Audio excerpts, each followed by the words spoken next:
marat.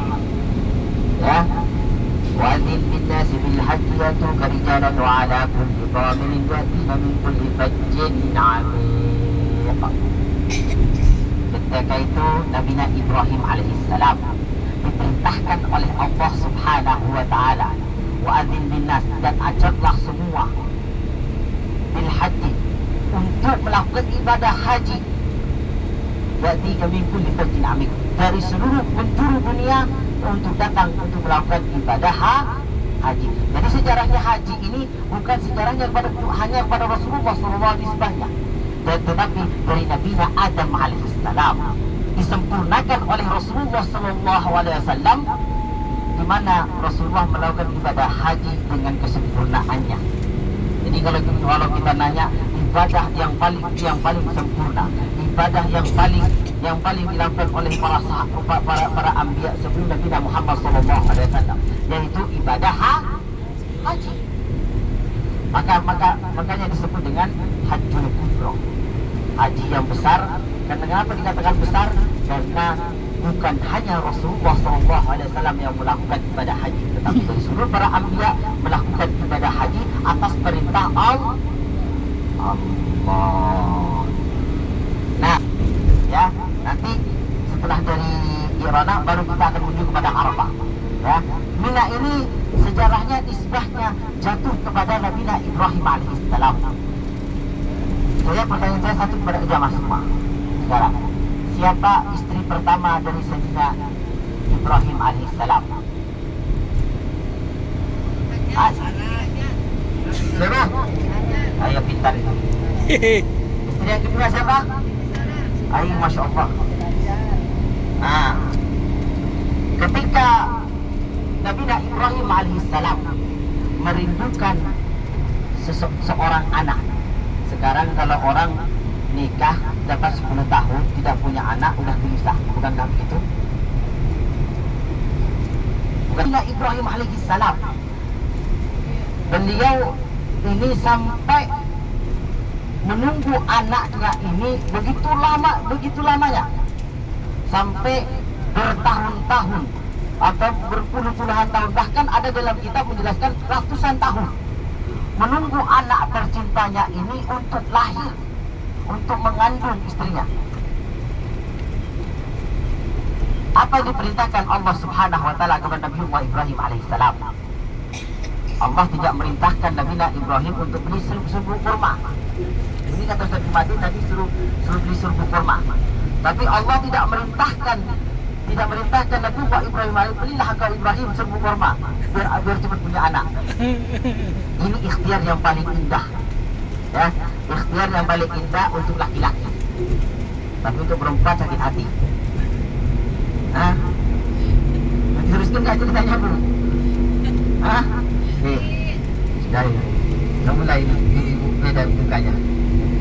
Ikhtiarnya diperintahkan oleh Allah Subhanahu wa taala apa? Kepada Nabi Ibrahim, nikahlah engkau wahai Ibrahim dengan izin istrimu, dengan kelapangan dada istrimu. Nikahlah Nabi Ibrahim alaihissalam dengan Siti Hajar.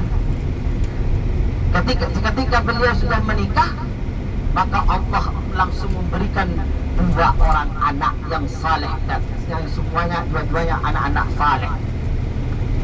Ya, dua-duanya anak saleh. Siti Hajar melahirkan Nabiullah Ismail alaihissalam. Siti Sarah melahirkan siapa? Nabiullah Ishaq alaihissalam. Itu kalau istri pertama Siti Sarah ini ikhlas karena Allah, maka Allah akan kasih langsung tanpa Siti Sarah minta. Dua-duanya langsung hamil barengan. Bayangkan, barengan. Tetapi ketika sudah beranjak dewasa, Allah minta kepada Nabi Ibrahim alaihissalam, ya Ibrahim, engkau sembelih anakmu di dalam mimpinya Nabi Ibrahim alaihissalam. Ini seorang bapak yang begitu bijaksana.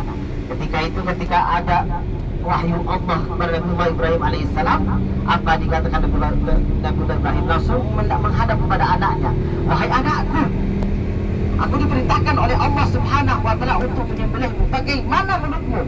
wahai Ismail. Nih jawaban Ismail yang luar biasa. Faf'alu ma tu'maruna fa innahu amrullah. Lakukanlah apa yang dimestinya ya wahai ayahku. Sesungguhnya itu adalah perintah Allah. Dengan satu syarat. Syaratnya dari Nabiullah Ismail satu. Bawalah baju bersihku kepada ibundaku. Bilang kepada ibundaku bahwa Ismail dalam keadaan baik-baik saja. Ingin melakukan tugas karena Allah, tetapi tidak ingin menyakiti ibunda tercintanya. Kenapa Nabiullah Ibrahim alaihissalam tidak menyembelih Nabiullah Ishak? Kenapa milihnya Nabiullah Ismail alaihissalam? Kenapa? Halo? Hah? Kenapa ibu? Bapak? Kenapa? Kenapa? Aku nggak tahu. Harus tahu. Alaihissalam ini orangnya penurut. Nabiullah Ismail, Nabiullah Ishak alaihissalam orangnya adalah orangnya cerdas, artinya yang lebih dibandingkan Ismail alaihissalam. Jadi saking Nabiullah Ishak ini dikenal dengan nabi yang paling cerdas di antara yang lain.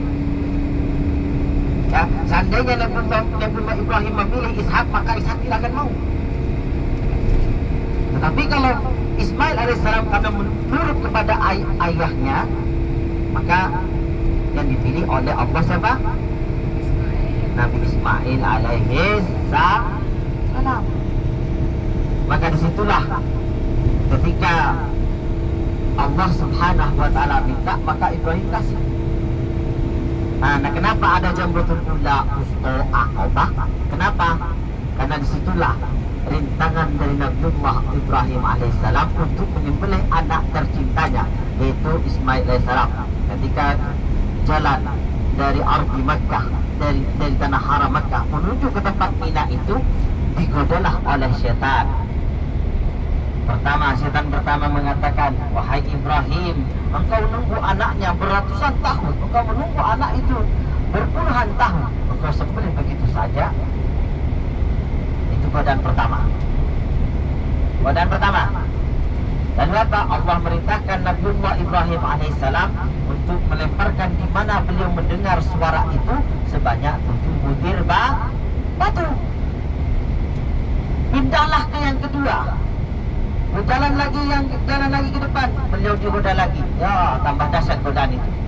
Allah merintahkan lagi, lemparlah suara itu. Di mana engkau mendengar suara itu, wahai Ibrahim? Jalanlah ke depan lagi. Situlah lebih dahsyat lagi godaan syaitan. Wahai Ibrahim, sungguh bodohnya engkau sungguh bodoh. Kenapa? Engkau menunggu anak itu beratus-ratusan tahun, berpuluh tahun, sedangkan sudah dewasa. Apakah engkau tidak mau melihat anak itu bertumbuh menjadi orang yang dewasa? Disitulah Nabiullah Ibrahim alaihissalam diperintahkan oleh Allah subhanahu wa ta'ala untuk melempar di mana suara itu terdengar. Maka sejarah Nabiullah Ibrahim alaihissalam berada di tempat yang namanya Mina. Nah, setelah itu Nabiullah Ibrahim naik ke atas gunung. Naik ke atas gunung yang disebut dengan Jabal Qurban. Ya, Jabal apa? Jabal Qurban. Nah, dari situ Jabal Qurban inilah Nabiullah Ibrahim alaihissalam melakukan tugasnya sebagai hamba Allah yang cinta kepada Allah, yang sayang kepada Allah, yang ingin menukarkan hidupnya untuk Allah. Saat itulah ketika Nabiullah Ismail alaihissalam ingin disembelih, pisau itu tidak mempan. Ketika ditaruh kepada lehernya Nabiullah Ismail alaihissalam, pisau itu tidak bisa melukai sedikit pun Nabiullah Ismail alaihissalam. Ketika dicoba ke batu itu langsung pecah. Lalu Nabiullah Ibrahim alaihissalam berkata, wahai pisau, apakah engkau tidak mau aku melakukan tugas sebagaimana sudah ditentukan oleh Allah subhanahu wa ta'ala? Apa kata pisau itu? Wahai Nabiullah Ibrahim alaihissalam, tidak mungkin aku melukai orang yang Allah sayang. Di saat itulah digantilah dengan seekor domba. Maka ada yang disebut dengan Idul Adha. Maka jamaah ketika nyembelih di tanah air jamaah, ya, itu mengenang dari cintanya kita kepada Nabiullah Ismail alaihi salam.